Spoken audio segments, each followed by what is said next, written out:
என்னடா இது என்னால தான் இப்படி ஆச்சு அப்படின்னு சொல்லிட்டு நைட்டெல்லாம் எனக்கு தூக்கம் வருது. ஆரம் வீரப்பன் நினைவு நாள் ஆவண திரைப்பட வீடியோவில் பேசிய நடிகர் ரஜினிகாந்த் தனது பழைய நினைவுகளை பகிர்ந்துள்ளார். RMV the king maker the documentary, இதுல அவரை பத்தி பேசுறதுல எனக்கு ரொம்ப மகிழ்ச்சி. அதில் அவர் பேசிய போது பாட்ஷா படத்தின் 100வது நாள் விழாவில் அப்போதைய அமைச்சராக இருந்த ஆரம் வீரப்பன் முன்னிலையில் வெடிகுண்டு கலாச்சாரத்தை பற்றி நான் பேசியதை சுட்டிக்காட்டி அப்போதைய முதல்வரான ஜெயலலிதா அவரை அமைச்சர் பதவியில் இருந்தே நீக்கிவிட்டார். என்னால் தான் பதவி போய்விட்டது என வருத்தமாக பேசி நினைவுகளை வீடியோவில் பகிர்ந்துள்ளார். அனைவருக்கும் வணக்கம்.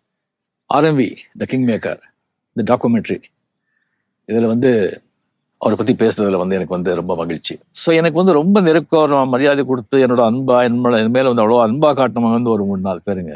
அதாவது பாலச்சந்தர் சார், சோ சார், பொன்ஜானாச்சலம், ஆர்எம்வி சார், இவரெல்லாம் இல்லைன்னு சொல்லும்போது சில டைம்ல ரொம்ப மிஸ் பண்றோம். இந்த பாஷா விழால 100 days விழாவில் அவரு ஸ்டேஜில் இருந்தார், ப்ரொடியூசரா. அந்த வெடிகுண்டு கலாச்சாரத்தை பற்றி நான் பேசினேன்.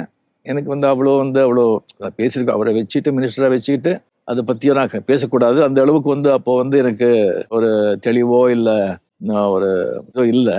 அதை பற்றி பேசிட்டேன். அது பேசின பிறகு, அது தெரிஞ்ச பிறகு அப்போ ஒரு ஏடிஎம்கேல ஒரு மினிஸ்டராக இருந்தார். புரட்சி தலைவி ஜெயலலிதா அவருக்கு அவரை அந்த பதவியிலிருந்தே அவர் தூக்கிட்டாங்க.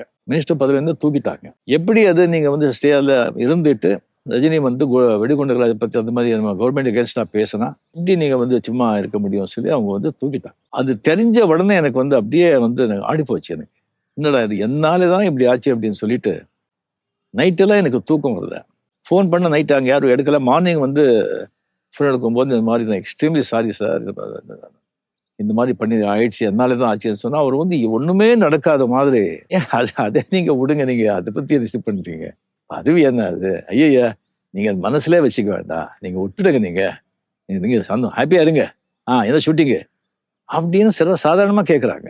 எனக்கு அந்த தெலுங்கு எப்பவுமே அது போகல. ஏன்னா நான் தான் கடைசியா பேசினது. நான் கடைசியில பேசின பிறகு அது எப்படி மைக்கை பிடிச்சி அவர் பேச முடியும்?